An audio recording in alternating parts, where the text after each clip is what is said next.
रघुकुल रीत सदा चली आई, प्राण जाए पण वचन न जाए। मित्रों, आखा विश्व में 195 देश आवेला छे, तो भगवान श्री रामे भारत में जन्म शू काम लीधो। घणा मित्रों ने आवो विचार आवतो हशे, तो आजे आपणे आ विषय बात करीशुं। मित्रों,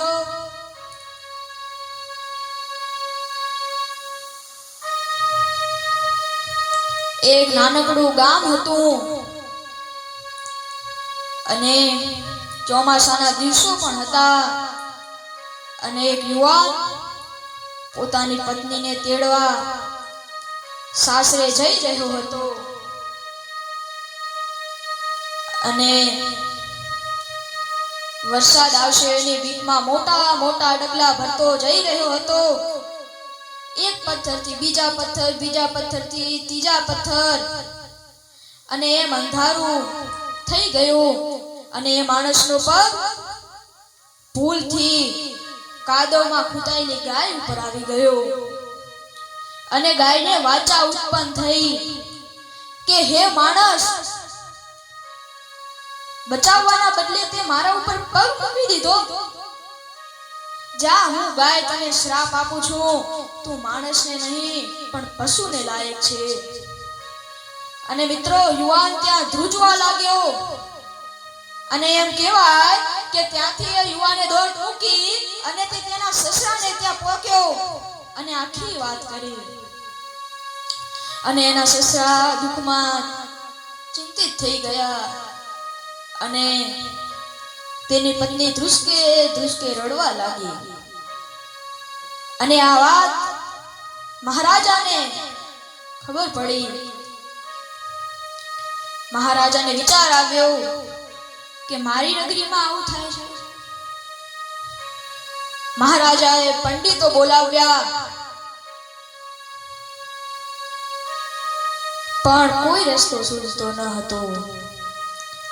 પણ ત્યારે એક મહાન વિદ્વાન પંડિતે કહ્યું કે હે રાજન, જો કોઈ પતિવ્રતા નારી આવે જેણે તન મન ધનથી એના પતિને પૂજ્યા હોય અને બીજો કોઈ વિચાર પણ ન લાવ્યો હોય અને એ આવી એક ઘડો પાણી આ માણસ છે જે પશુ થઈ ગયો છે એના પર રેડે તો આ પાછો માણસ થાય। રાજાએ કીધું, સારું, હું આવું। અને રાજા બેઠા પાલખીમાં અને રાજમહેલ પહોંચ્યા અને જેવા જે રાણીવાસમાં ગયા, રાજાએ રાણીને આખી વાત કરી કે આપણા ગામનો એક જમાઈ આવતો હતો, તેનો ગાય ઉપર પગ આવી ગયો અને ગાયે શ્રાપ આપ્યો અને હવે આપણા મહાન વિદ્વાન પંડિતે કહ્યું છે કે કોઈ પતિવ્રતા નારી આવે અને એક ઘડો પાણી રેડે તો આ પશુમાંથી પાછો માણસ થાય। તો રાણીએ કીધું, તો હું શું કરું મહારાજ? તો રાજાએ કીધું કે જો મહારાણી તમે આવો અને એક ઘડો પાણી રેડો તો આ પશુમાંથી પાછો માણસ થઈ જાય। તો રાણીએ એક બહુ જ સુંદર વાત કરી, ध्यानथी सांभळजो मित्रों। राणीए कीधुं के हे महाराज, मैं तन मन धनथी तमने पूज्या छे, पण जो हूँ ज्यारे नानी हती अने भूलथी मारा मनमा एक खराब विचार आवी गयो होय अने हूँ आऊं अने पाणी रेडूं, पण जो ए पशुमांथी माणस ना थाय तो आ नगरमां तमारुं शुं रहे? अने राजा तो त्यां भागीने भूको थई गया અને વિચારવા લાગ્યા કે હવે શું કરવું? મહારાણી, હવે તમે કહો કે હવે શું કરવું? ત્યારે મહારાણીએ કહ્યું કે કોઈ અયોધ્યા નગરીમાં જાય અને ત્યાંથી માતા કૌશલ્યાને બોલાવી લાવે અને જો માતા કૌશલ્યા આવી એક ઘડો પાણી રેડે તો આ પશુમાંથી પાછો માણસ થઈ જાય. રાજાએ ત્યાંથી પોતાના સૈનિકો દોડાવ્યા. સૈનિકો અયોધ્યા નગરી પહોંચ્યા અને રાજા દશરથને બધી વાત કરી કે આવું થયું છે. અને મિત્રો રાજા દશરથે કીધું કે એમાં શું, મારી રાણી કૌશલ્યા આવશે. અને જેવા જ કૌશલ્યા રાણીવાસમાંથી બહાર આવ્યા તેમને એક દાસી દેખી ગઈ અને દાસીએ પૂછ્યું કે હે મહારાણી, તમે ક્યાં જાઓ છો? તો કૌશલ્યા માતાએ આખી વાત કરી કે હું બાજુના નગરમાં જાઉં છું, ત્યાં એક માણસ ગાયના શ્રાપથી પશુ બની ગયો છે, તેને માણસ બનાવવા માટે એક ઘડો પાણી રેડવા જાઉં છું. તો દાસી બોલી કે હે માતા, તમારે આવી નાની બાબતોમાં જવાની જરૂર નથી. એટલી તો શક્તિ અમારામાં પણ છે કે અયોધ્યાની દાસી જાય અને એક ઘડો પાણી રેડે તો એ પશુમાંથી માણસ બની જાય. અને દાસી ત્યાંથી ચાલી અને જેવા જ તે મહેલથી બહાર નીકળ્યા ત્યાં એક કચરો વાળવા વાળી બાઈ તેમને દેખી ગઈ અને કચરો વાળવા વાળી બાઈએ પૂછ્યું કે હે દાસી, તું ક્યાં જાય છે? ત્યારે દાસીએ બધી જ વાત કરી. ત્યારે કચરો વાળવા વાળી બાઈએ કીધું કે હે દાસી, તારે ત્યાં જઈને અયોધ્યાની ટીકા કરાવવી છે? ત્યાં બધા શું વિચારશે કે શું આ બાબતની અંદર દાસીઓને ત્યાં જવું પડે છે?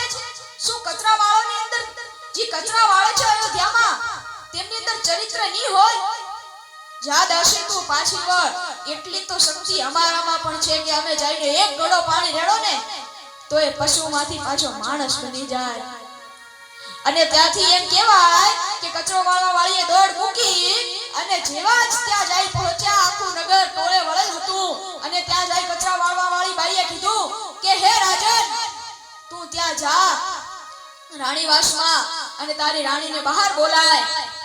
અને જેવા જ મહારાણી બહાર આવ્યા, કચરા વાળવા વાળા બાઈએ કીધું કે હે રાણી, તું મારા કહેવાથી એક ઘડો પાણી આ પશુ પર રેડ. જો આ પશુ જે માણસ છે એ પશુમાંથી માણસ ના થાય તો મારા પર ધબ્બો લાગે. અને જેવા જ ઈ કચરો વાળવા બાઈની કહેવાથી એક ઘડો પાણી એ પશુ પર રેડ્યું અને એ ત્યાં જ એ માણસ પશુમાંથી પાછો માણસ થઈ ગયો. અરે મિત્રો, જ્યાં કચરા વાળવા બાઈમાં પણ આટલું ચરિત્ર હોય ને ત્યાં શ્રી રામ ભગવાન જન્મ લે, બીજે ના લે. અને એટલે મારે જ્યારે કહેવું હોય કે કોણ કહે છે કે માનવ થવામાં જ ભલાઈ છે, કોણ કહે છે કે માનવ થવામાં જ ભલાઈ છે, મળતા હોય જો શ્રી રામને તો વાનર થવામાં પણ ભલાઈ છે, વાનર થવામાં પણ ભલાઈ છે. ફરી મળીશું મિત્રો આવા જ નવા વિડીયો સાથે. ત્યાં સુધી હાર્દિક સિંહ રાજપૂતના જય માતાજી, જય ધરણીધર. અને હા, આવા જ નવા વિડીયો દેખવા માટે સબસ્ક્રાઇબ કરો HK રાજપૂત 5150.